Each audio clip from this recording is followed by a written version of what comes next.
Hi boys and girls, I'm back. It's time for math. Did you do your pretest? Guess what? I'm not going to teach you a lesson today for math because you know what you have to do? In your math book, you have 3 pages, 2 sides of adding questions. Okay? So I don't have to teach you how to do it because you already know how to add. Here's what I want to say to you. Do whatever you need to do to get to the answer, but try to use the quickest way. So try to remember all the tricks that we've learned. Like for example, I'm looking at this and I'm saying to myself, I know the trick when you're adding 0, the answer is just the other number, right? So that's a good trick. And then what about 19 plus 1 and 18 plus 1? That's just the very next number.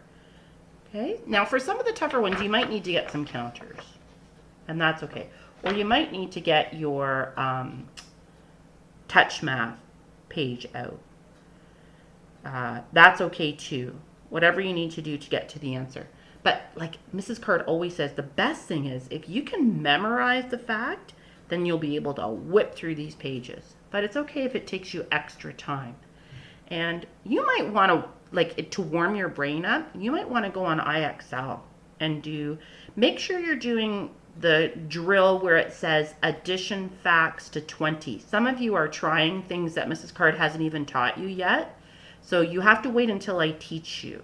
So go to the addition questions, especially not just to 10, because we're learning addition facts to 20. I think it's in section D.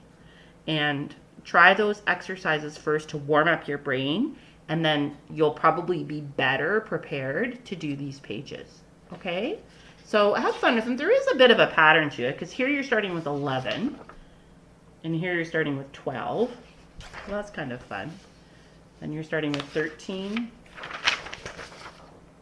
and 14 and 15,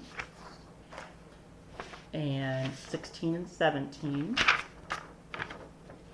and 18 and a few 19 questions. So I bet you'll have no trouble. Easy breezy.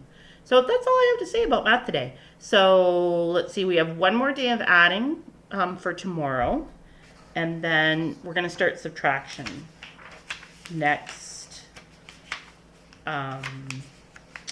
week when you have your next homework pickup.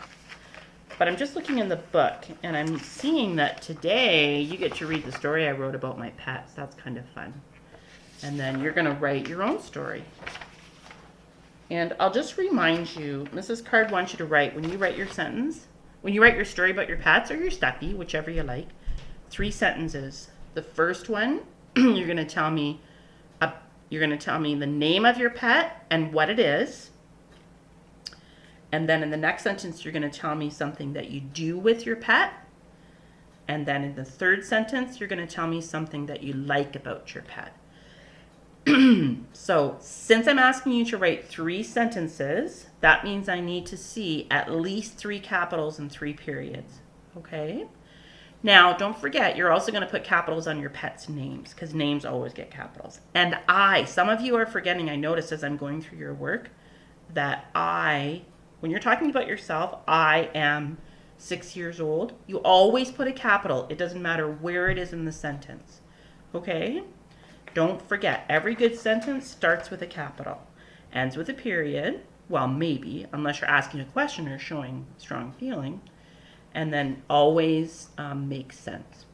Okay, boys and girls, that's all I have to say about that. Bye!